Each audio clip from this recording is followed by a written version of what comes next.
How to run away intelligently. Running away from home, while it sounds liberating and glamorous, is not fun. You'll be sleeping on the street, scrounging for food, and life certainly won't be easy. That being said, sometimes a home situation is so bad that running away still looks like the better option. If you've thought it through and still want to run away, but run away successfully, it's time to start getting ready. Part 1. Preparing for your departure. 1. Save up some cash. Ideally, you'll have at least $5,000 with you. That may sound like a lot, but $5,000 can seem to disappear in no time at all. The last thing you want is to realize the morning after your escape that you can't afford breakfast. If you get in a tight spot, which you likely will, you'll be glad you have the money. This is, of course, if you don't have a job and a place to stay lined up. If you're one of the lucky few who have a pre-approved destination in mind, you may be able to get by being a little more strapped for cash. 2. Practice living like a runaway. Before you actually run away, you should practice living like you've done so, especially if you want to run away intelligently. This, by and large, means two things. Find ways to scavenge for food. Whether it's seeing what a few days off the dollar menu feels like or dumpster diving, practice.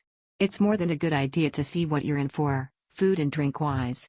Aside from those two ideas, we'll talk about what else you can do in the next section. Practice sleeping in uncomfortable places. When you're on the run, you'll be sleeping on benches, behind bushes, curled in corners, you name it. You won't be sleeping in your 1,000 thread count Egyptian cotton sheets anymore that your body is used to. Sleeping in hard, uncomfortable places is only difficult if you're not used to. Get used to it beforehand and it's one less thing you have to worry about. 3. If applicable, find somewhere to land. Sometimes runaways just go. That's the beauty of it. However, just going can be particularly stressful. It's better to go if you have a safe destination you know you can, at least, hunker down in for a while until you get your own 2 feet on the ground. If you had to go somewhere else right now, where would it be? Youth shelters are a good place to start. They're not a good place to stay forever, but they can give you that time to get your situation figured out. A friend or extended family member can be good, too, but do know that puts them in a tough place when it comes to your parents. They are legally bound to say they know where you are if your parents have filed a report on your disappearance. However, you may be able to get away with a few days, no questions asked, and food on the table. 4. Pack your bag well. A good, waterproof backpack should be what you're working with. You never know if you'll get caught in the snow or rain. Inside should be a warm sleeping bag, a flashlight, spare batteries, a water bottle with a filter, storable food, a compass, layered clothing, a knife to defend yourself with, and your light valuable possessions. If you have room, it can also be nice to have a pillow with you. Everything else will just have to go. Remember that you're taking this wherever you go, like a backpacker. It'll be annoying as much as it'll be useful. Also, remember that what you carry around determines your look. Do you look like a backpacker, tourist, or shifty runaway? 5. Leave a note. Though it may seem counterintuitive, be sure to hide a note informing the authorities of your intent to run away so they do not believe it to be a kidnapping, or worst case, murder. The authorities are going to investigate a kidnapping more thoroughly than a runaway case.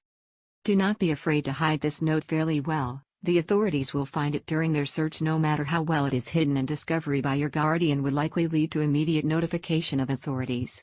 6. Leave when the weather is good. If it's the dead of winter and nights reach below zero, you're as bright as Napoleon was attacking Russia in January. To give yourself a better shot, wait until the weather gets nicer. You'll be spending a large amount of time outside, day and night, so it's best to have Mother Nature on your side. Sleeping inside sometimes lets us forget just how cold it gets at nights. Bring long underwear and warm clothing with you, even if you're not sure you'll need it. It's better to be safe than sorry, and warmth is a necessity. Part 2. Starting your journey. Wear sunglasses and makeup to hide your identity. Also, do not take clothes that you wear often. Blend in with the group. 1. Get on a bus or train. Once you're out of the house, whether it's after school or while the parents are asleep, get to the nearest bus or train station. Take a look at the schedule, and get one whichever one comes next. Hop on, and you're out of there. Now here's a few things to keep in mind. If you decide to travel across country borders, try to do so within the first 12 hours of departure. Your passport photo will be easily recognizable by border control after your parent has had you declared an official missing person. You are less likely to be recognized if you are not nearby your home. Although this may sound slightly crazy, it's actually easier to run away to a foreign country, especially in Europe, because you will likely be mistaken for just another American tourist with a lot of luggage. Don't talk about your story to other passengers. They may not take pity on you, and instead take pity on your parents, and alert the police to your situation. If anyone asks, either come up with a story or tell them you just like to keep to yourself. 2. Don't let yourself get caught electronically. Do not bring your cell phone, iPod, iPad or any other portable electronic devices with you. They can and will track you down using these devices. If you need a communication device to carry out your plans, bring enough money to buy a simple cell phone and some credit. It won't be fancy, but it'll be a number. Don't update your social media either. Saying, "I'm so tired of this crap. I'm going to run away," is not a brilliant idea. What's more, never go on your old Facebook, MySpace, Twitter, YouTube, Gmail or any other web-based account again once you leave. They can easily track you using these sites. 3. If necessary, change your appearance. If you know people are searching for you and you don't want to be found, you'll need to change what you look like to raise fewer eyebrows. The easiest thing to do will be to cut and dye your hair. Wherever you do this, though it will likely be a public bathroom, be sure to clean up after yourself. In the worst-case scenario, police take your hair and get your DNA from it, getting closer to your whereabouts. It's also a good idea to gain weight, if possible, within reason, of course. Losing weight is to be expected. Those looking for you will assume you're becoming thinner as the days go by because you're not eating. 4. Never try to contact friends after leaving unless you are 100% sure they will not inform the authorities. The fact of the matter is that you're going to get lonely. You're going to be tempted to call people from your past, but if you want them to stay part of your past, you can't. Only if you are absolutely, positively confident they will not inform the authorities should you even think about it. And even then, exercise caution. They may tell someone who will tell someone who will tell the authorities. The gossip chain is usually pretty hard to pin down, and it's always flowing from ear to ear somewhere. Part 3. Surviving as a runaway. 1. Find somewhere to sleep. If you don't have a bed to sleep in, which will be the case most nights, the best spots to sleep are in the bushes, at the park, or in the woods or large, empty fields. In short, being out of the city is best. However, if you're stuck there, go somewhere that's open 24 hours a day, like a train or bus station. If you are in a place surrounded by people, know that you have a higher chance of police or concerned pedestrians questioning you about your predicament. Always be prepared with a backstory. Make sure that wherever you are that's empty at night is still empty in the morning. That church parking lot on Saturday evening may seem safe and secure, but come Sunday morning you'll be regretting that assumption. 2. Eat on the cheap. Food is expensive. Apart from eating cheaply at grocery stores by just buying loaves of bread, cheese, and peanut butter, you should also work eating for free into your repertoire. Here are some ideas. Dumpsters behind grocery stores and restaurants often throw out the food they can't sell. It's not necessarily old, they just can't sell it.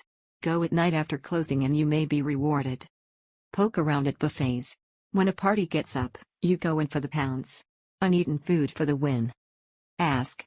If you go to a restaurant, cafe, or hospital, they may take pity on you and give you some of the food they know they probably won't or can't sell.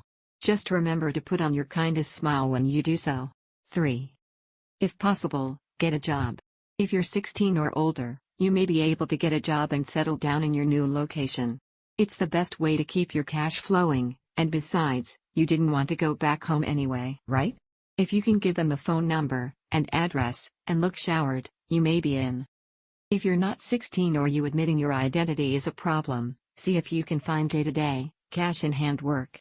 This will likely be manual labor but, at least, it's something. Answering flyers posted to community boards and checking sites like Craigslist are your best bets. 4. Find cheap living quarters.